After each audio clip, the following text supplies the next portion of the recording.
예, 우리에게 주신 말씀입니다. 히브리서 2장 11절에서 18절 가운데 2장 11절 말씀 한 목소리로 합독하도록 하겠습니다. 시작! 거룩하게 하시는 이와 거룩하게 함은 입은 자들이 다 한 근원에서 난지라. 그러므로 형제라 부르시기를 부끄러워하지 아니하시고. 아멘. 예, 오늘은 우리는 한 형제라는 말씀으로 박철수 목사님께서 말씀 전해 주시겠습니다. 기도드리겠습니다. 하나님 아버지, 은혜와 사랑으로 감사를 드립니다. 정말로 다이나믹한 그 한 주 동안 아버지 은혜 가운데서 저희를 보호하셨음을 아버지 정말로 감사를 드립니다. 날마다의 삶이 주님을 찬양하는, 그리고 주님의 뒤를 따라가는 그런 삶 되기를 원합니다. 이 시간 함께하여 주옵소서. 예수님 이름으로 기도드립니다. 아멘. 하나님께서 인간을 창조하시고 뭐라고 말씀하셨어요? 심히 좋았더라. 근데 다른 피조물들을 창조하셨을 때는 그냥 좋았더라. 근데 사람을 창조하신 다음에는 심히 좋았더라. 그 이야기는 뭔가요? 하나님 마음에 쏙 들었다.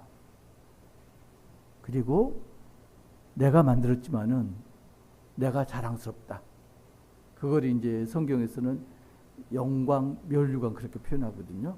그래서 내가 사람을 창조했는데 그 창조한 사람을 보니까 쟤들이 내 멸류관이고 영광이다.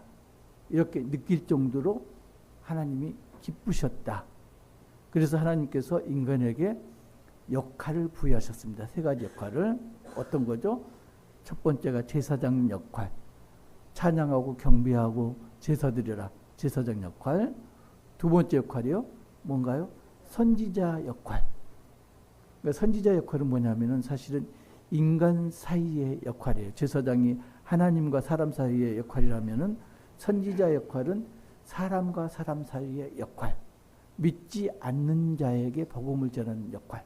이게 선지자 역할이거든요. 그러니까 선지자가 뛰어나고 높은 게 아니고 동등한 관계예요. 동등한 관계에서 복음을 선포하는 게 선지자예요. 세 번째가 뭐죠? 관리자, 청지기, 왕의 역할. 사람을 다스리는 게 아니고 누구를? 피조물들, 사람을 제한 피조물들을 다스려라. 그런데 그 교만이라는 놈 때문에 이게 에덴 동산에서부터 어긋나잖아요. 하나님까지 높아지리라. 하나님처럼 되고 싶어서 아담과 하와가 선악과를 다 먹잖아요. 그리고 범죄한 결과 쫓겨나죠. 하나님하고 관계가 단절됩니다. 그 다음에는 죄가 계속 연속됩니다. 그게 어떻게 나타나요? 바벨탑 사건으로 나타납니다. 하늘까지 높아지리라. 내가 하나님이 되리라. 바벨탑 사건이 일어나잖아요. 그래서 하나님이 어떻게 하셨나요? 탑을 무너뜨리고 사람들을 온 지면에 흩으셨더라. 어떤 방법을 써서? 언어를 다르게 만들어서. 그러니까 한 가족이 밥을 먹고 있는데 갑자기 아빠는 영어를 하고 엄마는 일본어를 하고 아들은 중국어하고 이런 상황이 돼버린 거예요. 한 가족이면 살 수가 있죠. 그죠?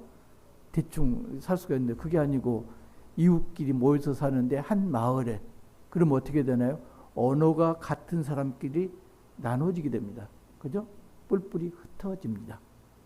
물론 이제 그렇게 해가지고 하나님 백성들이 더 많아지는 결과가 됐지만은, 제가 왜 이 말씀을 드리냐면은 이게요, 영적이라는 게 지금 캠프 갔다 오신 분들은 영적으로 충만했잖아요.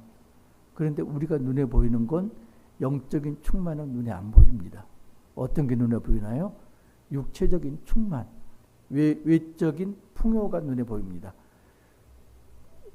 시골 사시는 분들 혹시 아시나 모르겠어요. 벼를 재배하는데 논에다 물을 가득 담아놓고 벼를 재배를 하거든요. 그런데 알이 빈다고 그러는데 벼가 이삭이 맺히기 직전에 물을 다 빼요. 논이 마르도록 물을 빼요. 며칠 동안. 자, 문제가 생깁니다. 그동안은 벼들이 풍족한 물을 마시고 아무 걱정 없이 쑥쑥 자라는데 치중을 했습니다. 이삭을 며칠 꿈도 안 꿨어요. 나는 먹고 마시고, 사람으로 말하면 먹고 마시고 즐기면 돼. 풍요를 누렸습니다. 그런데 물이 없어졌네요. 뭘 생각할까요? 후손을 생각합니다. 제가 그 사람이 무엇이가 한데 인자가 무엇이가 한데 이걸 일주일 동안 계속 읊조렸거든요. 지난주에 한 걸 알면서도 다시 한 거예요. 자동차 사고가 났는데 충격을 저는 안 받고요. 그거 정면 충돌해서 내가 충격을 받는데 측면 충돌이었고 바퀴가 전부 충격을 흡수했어요. 그래서 오른쪽은 전부 이제 나갔고 나는 말짱했고, 그리고 찬양이 나온 게 이제 이 찬양이에요. 사람이 무엇이가 한데 그러는데 그 다음 걸 제가 묵상을 못했더라고요. 인자가 뭔가요? 사람의 아들. 뭔가요? 가정. 그리고 선조와 후대. 믿음이라는 게 면면이 흘러내려가는 거예요. 당대가 아니고. 그래서 중요한 게 인자다. 인자 개념 속에는 형제, 자매, 가족에게 들어가 있는 게 인자죠. 그래서 하나님께서 우리를 창조를 하셨는데 너 잘 먹고 잘 살아요 창조하신 게 아니고 인자, 가정을 통해서 이렇게 복을 주셨다. 이걸 제가 깨달은 거예요. 사고가 난 다음에. 그래서 일주일 동안 계속 저걸 읊조리고 있었거든요. 근데 별을 보면은 먹을 게 없네? 이 순간 후손을 생각한 거예요. 씨를 맺어야지. 그리고 알을 품기 시작합니다. 저기 시골에서는 이상 맺히는 거 알 벤다고 이야기를 하거든요. 그래서 이제 알을 베기 시작하면 어떻게 하나요? 다시 물을 대줍니다. 그러면은 성장하던 게 어디로 간가요? 씨앗을 성장시키는 쪽으로 작용을 합니다. 그래서 생장하는 게 두 개가 있다고 그럽니다. 생물학적으로. 이게 이제 적용이 돼요. 무슨 생장? 영양 생장이 있고요. 이건 자라는 데 사용하는 거. 우리로 말하면 먹고 마시는 거. 그리고 또 하나는 번식 생장이 있습니다. 종족 번식. 희한하게도요.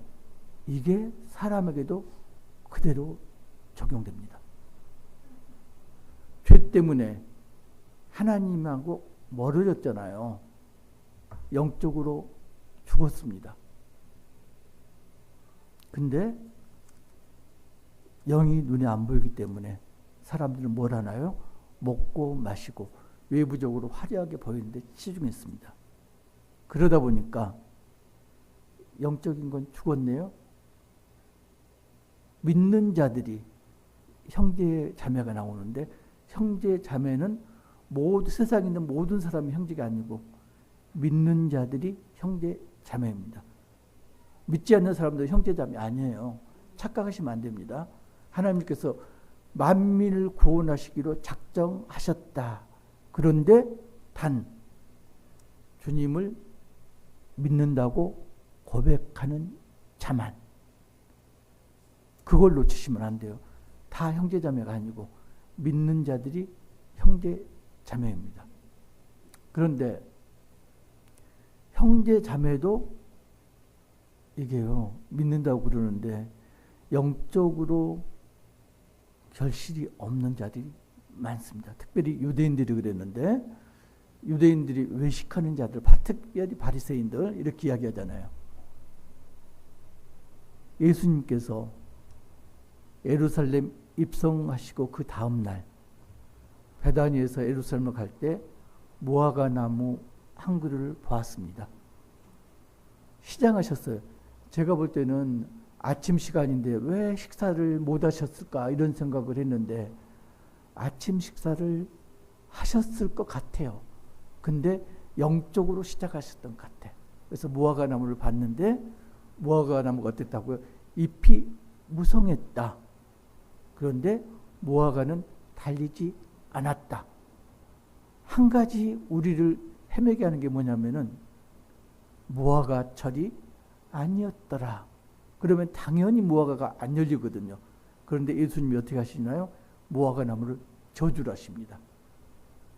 그 다음 날 다시 예루살렘 성에 들어가다가 무화과 나무를 보니까 어떻게 됐나요? 뿌리째 말라 있었습니다.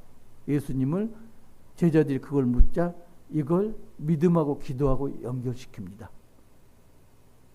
근데요, 이게 어떤 상황이다?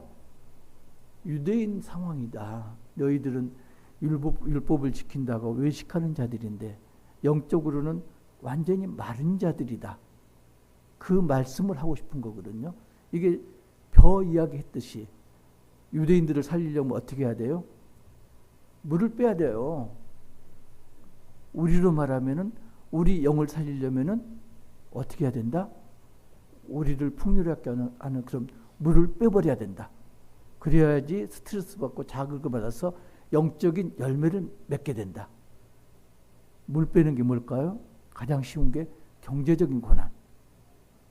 그죠? 아버지 힘들어요. 이러는데 그게 어떤 거다? 지금 영적인 열매를 맺으라고 자극을 주고 계시는 거다. 두 번째가 건강 문제. 질병으로 힘들어요. 어떤 교회다? 아버지께서 영적인 열매를 맺으라고 자극을 주는 그런 순간입니다. 또 하나 가장 힘든 게 뭐냐면은 자식 새끼잖아요. 말을 안 들어 애들이. 그잖아요. 어떤 순간이다? 네 영적인 열매를 맺으라고 자극을 주는 그런 순간이다. 가장 힘든 게 아이 문제죠. 우리가 관심을 갖고 사랑을 베푸는데 아이들은 그걸 뭘로 여기나요? 잔소리, 그리고 억압, 이렇게 반대로 여기잖아요. 예수님께서 이 땅에 왜 오셨나요? 성육신에서 예수님이 이 땅에 오셨는데 왜 오셨을까요? 세 가지 이유가 있어요. 요한복음 3장 16절 하나님께서 세상을 이처럼 사랑하사, 사랑입니다. 첫 번째가 우리를 사랑하셔서. 두 번째가요, 히브리서 2장 14절. 오늘 본문 드디어 들어가네요.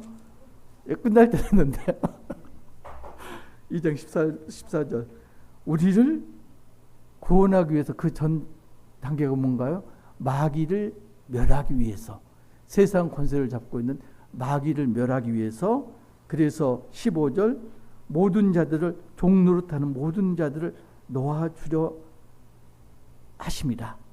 세 가지 목적이 있어요. 첫 번째가 우리를 사랑하셔서, 두 번째가 세상 권세를 잡고 있는 사탄을 멸하기 위해서, 세 번째는 그리하여서 우리를 구원하기 위해서 예수님이 성육신하셔서 이 땅에 내려오셨다.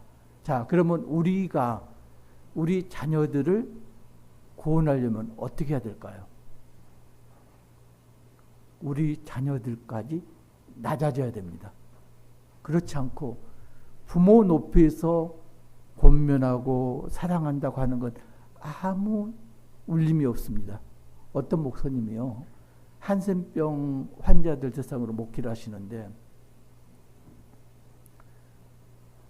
그 교인들이 일정한 거리를 두고 더 이상 다가오질 않아요. 왜요? 목사님은 정상인이거든. 우리는 나병 환자인데 목사님이 우리를 어떻게 알아? 다가오질 않는 거예요. 목사님이 기도했습니다. 하나님, 저도 한센병 걸리게 해주세요. 어떻게 됐을까요? 몇 년 뒤에 한센병이 걸렸습니다. 그리고 교인들이 다가왔습니다. 한 식당에서 먹고 마셨습니다. 우리 아이들도 마찬가지입니다.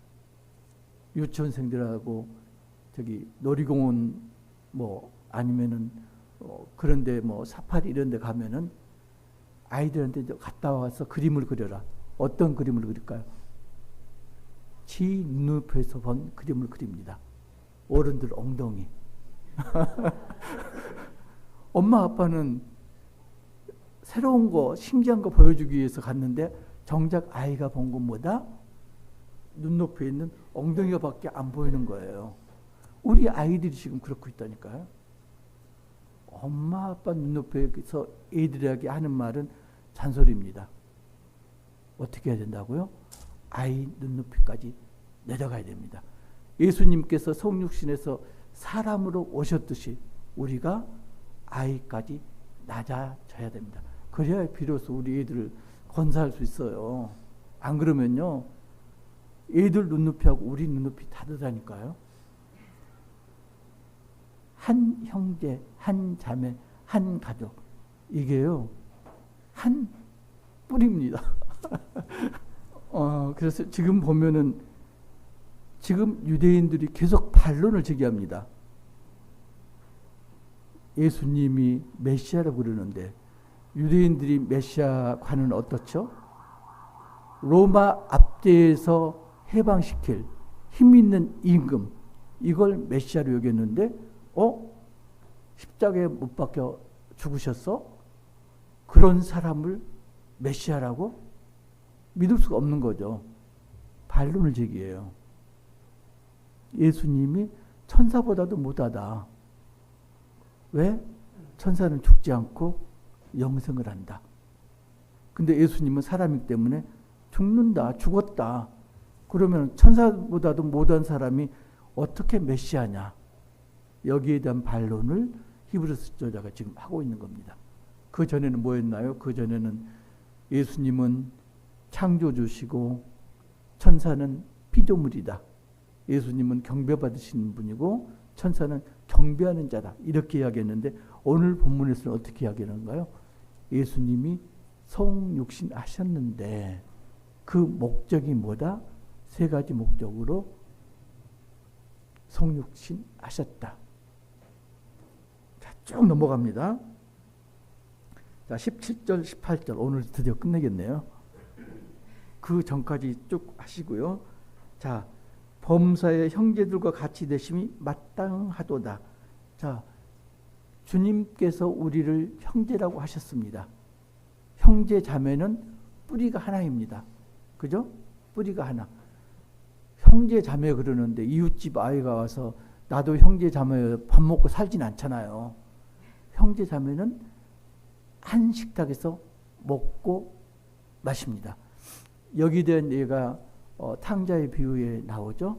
지금 참고문헌을 지금 찾고 읽고 할 시간이 없으니까 탕자의 비유하면은 우리는 보통 작은 아들에 초점을 맞추는데 사실은 초점이 어디가 있어야 되나? 하나님 입장에 초점이 간다면 아버지에게 초점이 가야 됩니다. 혼외하는 아버지. 아버지 입장에서는 큰아들이나 작은아들이나 똑같은 아들입니다. 큰아들은 집에서 열심히 일을 합니다. 아버지 뜻대로. 물론 이제 속에 있는 그 속내는 비치지 않지만은 왜? 아버지 죽으면 전 재산이 내 거야. 지금 이런 마음입니다. 둘째 아들은 허랑방탕해서 해가지고 유산을 미리 받아서 나가서 거지가 됐습니다. 작은 아들이 돌아왔습니다. 아버지가 버선발로 뛰어나가서 맞이합니다. 그리고 소와 양을 잡아서 동네 잔치를 합니다. 큰아들이 일하다 돌아오면서 풍악소리를 들었습니다. 하인에게 묻습니다. 저게 웬일이냐? 하인이 대답합니다. 주인께서 작은 아들이 돌아왔기 때문에 기뻐서 잔치하는 중입니다. 큰아들이 어떻게 하나요? 나는 안 들어가. 아버지가 나왔습니다. 들어가자. 큰아들이 뭐라고 그러나요? 동생이라고도 안 하고요. 당신의 작은 아들 이렇게 이야기합니다. 당신의 작은 아들. 가족이 아니란 이야기예요. 이게 누군가요? 유대인이에요. 그죠? 작은 아들이 누군가요? 이방인들. 그런데 지금 상황에서는 아브라함의 후손이 육적인 후손이 아니고 영적인 후손입니다. 그러면은 큰아들이 누군가요? 큰아들이 우리예요, 지금 영적으로. 그죠? 작은 아들은 세상에 지금 하나님 모르고 살아가는 사람들이 작은 아들이에요. 그 사람들을 우리가 데려와야 돼요. 그럴 때 하나님께서 기뻐서 우리 제쳐놓고 그 사람들을 맞이합니다. 그러면 우리가 유대인들처럼 큰아들처럼, 우리도 큰아들이니까 나는 잔치자리에 안 가요. 아니, 그럴 사람 많다니까요. 우리가 장자인데 내가 장자인데 왜 저 죄 많은 인생들을 끌어다가 기쁘다고 잔치하세요? 이렇게 따질 분들이 많다니까요. 그 사람이 누가 안 돼야 된다? 우리 아이들은 그렇게 안 돼야 돼요. 인자라는 설명 속에, 인자라는 말 속에 우리 아이들이 들어가 있다니까요. 그러니까 하나님께서 지으신 세상을 기뻐하고 찬양하는데 그게 나로 그치면 안 된다. 인자, 나도 사람의 아들이었고 그리고 내 아이들도 나의 아들, 사람의 아들이다. 우리 아이들까지가 한 식탁에 먹고 마셔야 된다니까요. 아버지가 기쁠 때가 언제일 거예요? 아버지가 큰아들, 집 나갔던 작은 아들 함께 모여서 식사하는 게 아버지가 기뻐하는 거 아니에요. 지금 아버지도 마찬가지죠. 믿는 우리, 믿지 않은 애들까지 돌아와서 한 상에서 먹고 마시는 걸 아버지가 바라신다. 그걸 기뻐하신다. 여러분들은 큰아들 될 소명을 받으셨나요? 우리 송명희 집사님 그 소명감에 이 연사는 외치셨는데 오늘 끝내야 되니까 아무리 급해도 내가 사실은 시편 8편도 읽으려고 그랬고요.